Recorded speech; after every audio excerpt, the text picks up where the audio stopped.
Saya juga ucapkan selamat kepada Panglima TNI, Jenderal TNI Andika Perkasa. Semoga Bapak Panglima TNI dapat melaksanakan tugas mulia ini dengan aman dan lancar.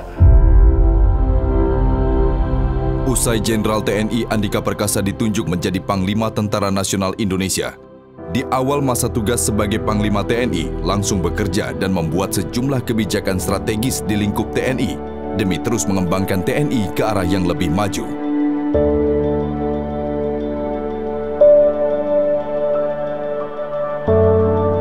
Bahkan sejumlah renovasi dan pembangunan dilakukan di era kepemimpinan Jenderal TNI Andika Perkasa.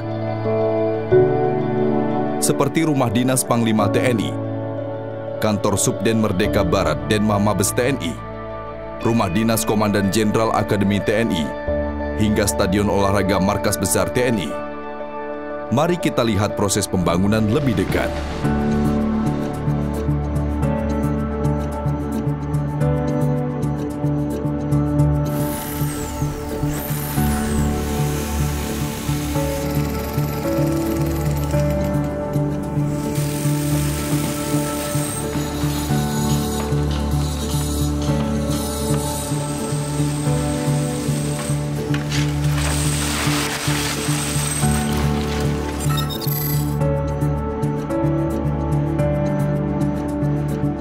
Awal cerita kenapa semua pekerjaan renovasi atau pekerjaan pembangunan ini itu ada, kalau menurut saya awal dari sesuatu yang kecil Bapak itu. Beliau kunjungan ke salah satu tempat ini, atau beliau memang ngantor di tempat tersebut, terus beliau lihat gitu, ini kok kayaknya nggak pantas gitu, maksudnya buat bangunan untuk fungsinya sendiri, contoh ya Rumah Dinas Panglima TNI dengan kondisinya pada saat sebelum dibangun itu. Yang paling penting itu adalah keamanan ya, safety-nya aja nggak cukup gitu. Secara dari atap itu rangka-rangkanya itu semua udah keropos dan rangka-rangkanya masih kayu. Rata-rata ya bangunan-bangunan ini mungkin kurang kerawat karena kalau menurut saya waktu untuk direnovasi secara benar atau proper itu juga nggak ada. Nah jadi semua rata-rata tambal sulam. Atap-atap itu semuanya udah keropos lah. Jadi bocor-bocor, terus ada yang sempat turun itu juga di tambal sulam. Tambal sulam dengan balok kayu lain itu cuma ditambal, udah gitu ya udah didiemin seperti itu.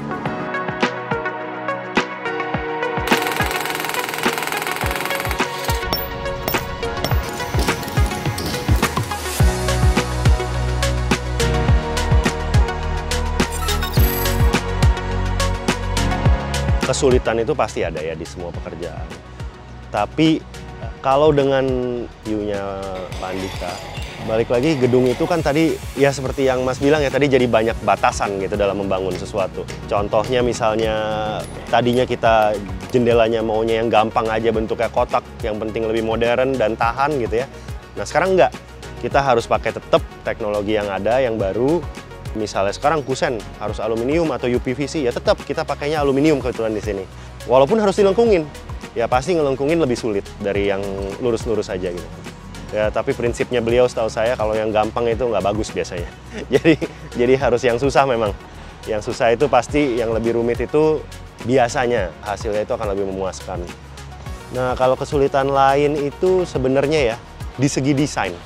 Seperti contohnya itu ada rumah utamanya di rumah dinas ya, sama bangunan ini. Kalau di Subden ini gedung yang ini. Gedung utama ini juga nggak boleh dibongkar. Nah itulah kenapa berangkatnya dari situ, jadilah renovasi.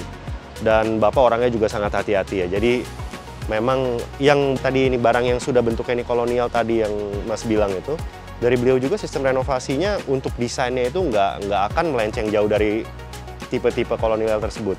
Jadi bangunan ini masih model-modelnya nanti klasik, model-model jendelanya yang ada curve-curve-nya itu sesuatu yang ada di idenya Bapak. Kayak contohnya bangunan ini ya Mas ya. Bangunan utama ini sebenarnya aslinya jendelanya itu kalau kelihatannya itu harusnya ada curve di atas. Tapi mungkin di tengah perjalanan renovasi dari sekian banyak renovasi pergantian pimpinan tersebut mungkin ada berubah menjadi kotak gini aja. Nah Bapak maunya dikembalikan seperti yang bentuk seharusnya.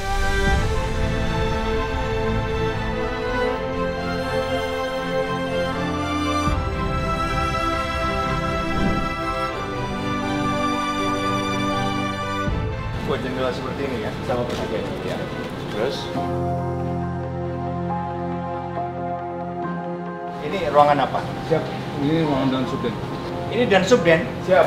Ya, lah. Ini kita jebol nanti ini kan? Siap. Nanti semua yang partisi kita jebol dulu ya. Jebol aja Mas. Siapa? Nggak ada lagi disekat-sekat.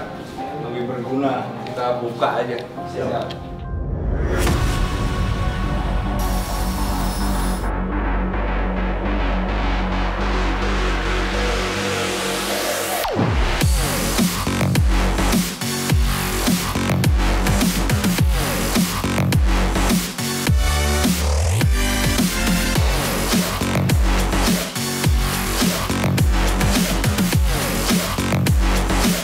Untuk Subdam Merdeka Barat ini dulu dibangun pada saat Bapak Jenderal TNI Truus Sutrisno saat itu adalah Panglima ABRI, kalau tidak salah tahun 1988. Baru pada zaman sekarang, yaitu tepatnya pada bulan 12 2021, Bapak Andika Perkasa diangkat dan dilantik menjadi Panglima TNI.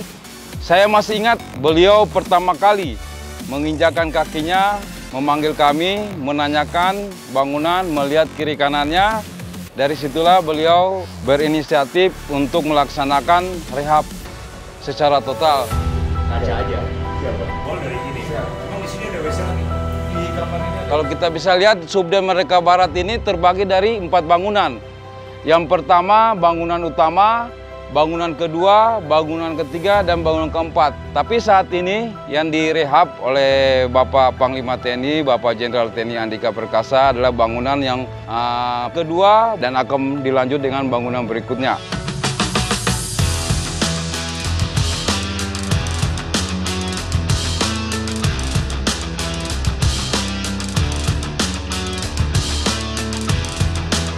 Kalau kita melihat konsep yang sudah jadi, kalau kita perhatikan ini bentuk-bentuk batu asli, ya kan, bentuk natural dengan segala bentuk yang sangat bagus, ya kan, sangat indah.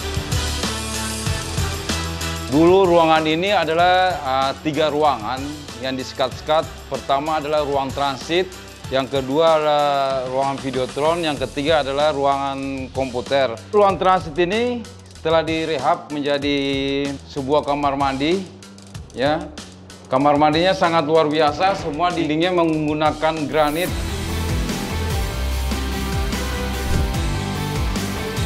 Ini semua difungsikan untuk command center. Seperti kita lihat di sini layar yang menurut kami sangat luar biasa, layarnya kurang lebih panjangnya adalah 20 meter. Ini akan digunakan oleh Bapak Panglima untuk melaksanakan telekonferensi ke satuan bawah. Ini sangat luar biasa menurut kami, karena sebelumnya yang ada itu layarnya hanya kurang lebih 5x2.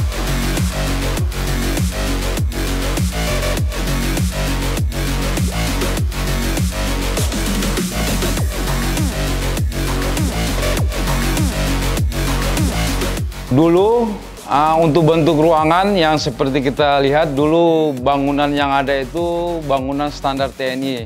Kita ketahui bangunan standar TNI itu ya hanya sebatas dinding di plaster. Tapi sekarang kita bisa lihat sangat luar biasa. Kita lihat kenyataan saat ini, Bapak Panglima TNI telah merubah dengan segala konsep yang sangat luar biasa. Suasana jadi hidup, kita bisa lihat burung garuda, batu alam, ya kan, konsepnya sekarang. Jadi menurut kami sangat luar biasa lah, Pak.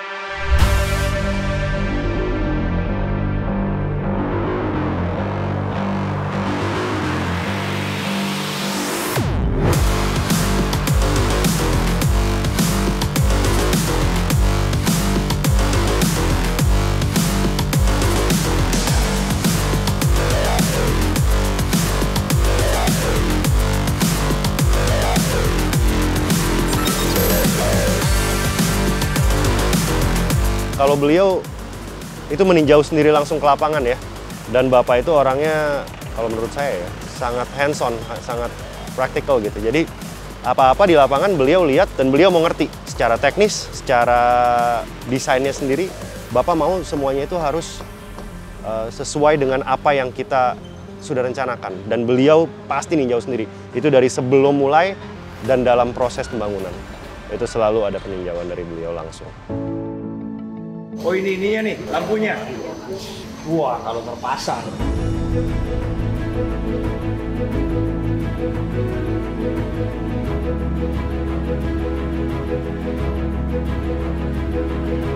Nah, lampunya kan belum dibeliin. Apakah lampu yang fungsinya penerangan atau yang fungsinya hiasan? Kalau lampunya sudah cukup, berarti kan sebenarnya nggak usah. Lampunya cukup. Lampunya cukup kan? Berarti nggak usah lampu yang menerangi. Tetapi lebih yang dekorasi aja.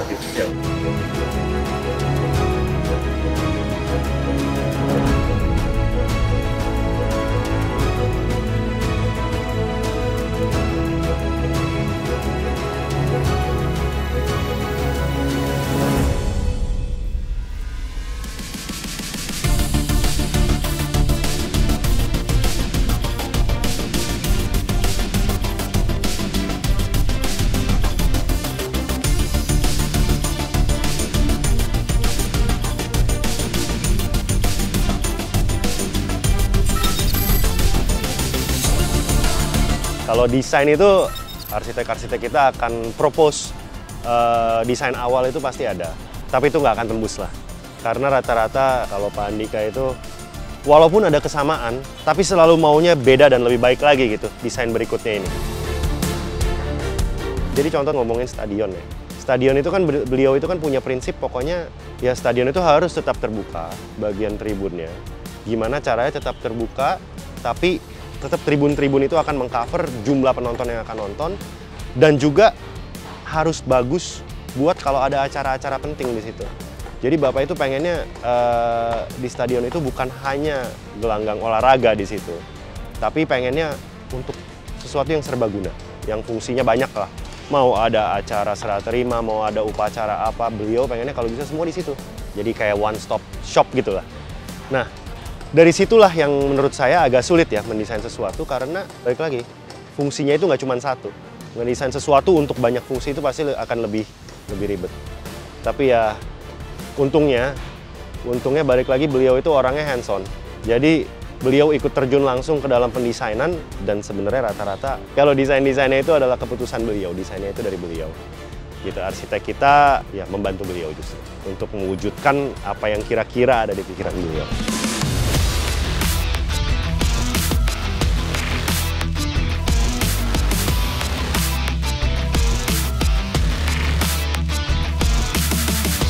Kalau desain mengarah, Bapak itu ada campuran kolonial, modern, tadi ya, kayak contohnya yang batu yang sintetik tadi, batu alam yang sintetik tadi.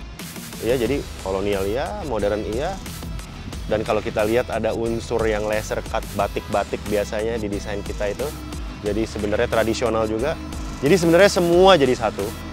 Kalau ditanya ya unik. Jarang lah. Kalau zaman sekarang rata-rata orang maunya ya yang modern-modern aja lah, gampang. Pokoknya kita desain udah bangunannya kotak, ada jendela di mana, mungkin ada variasi sedikit, variasinya juga kan biasa kotak-kotak aja. Kalau mau main profilan-profilan, tapi itu nggak cukup kalau buat buat kelasnya beliau ya.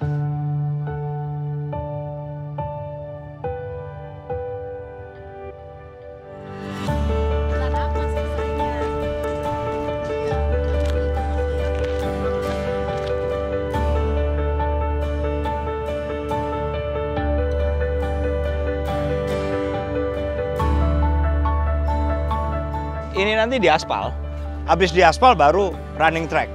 Jadi sangat stabil, enak sekali kalau kita lari di atasnya.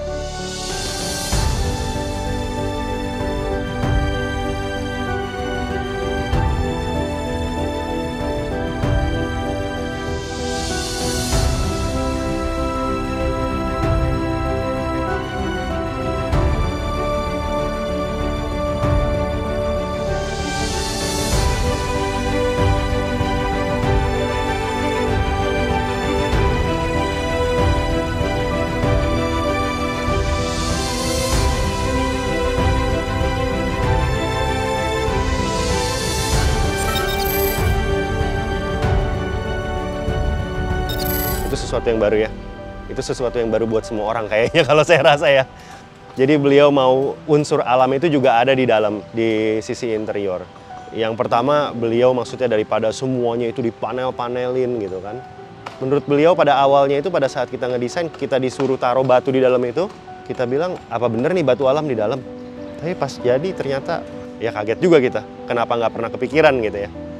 Jadi unsur alam itu ada di luar, ada di dalam. Secara maintenance juga kalau batu dibandingin cat, sebenarnya lebih mudah batu karena sekali kita coating harusnya dia tahannya lama. Dan batu di dalam itu, balik lagi itu terobosan ya.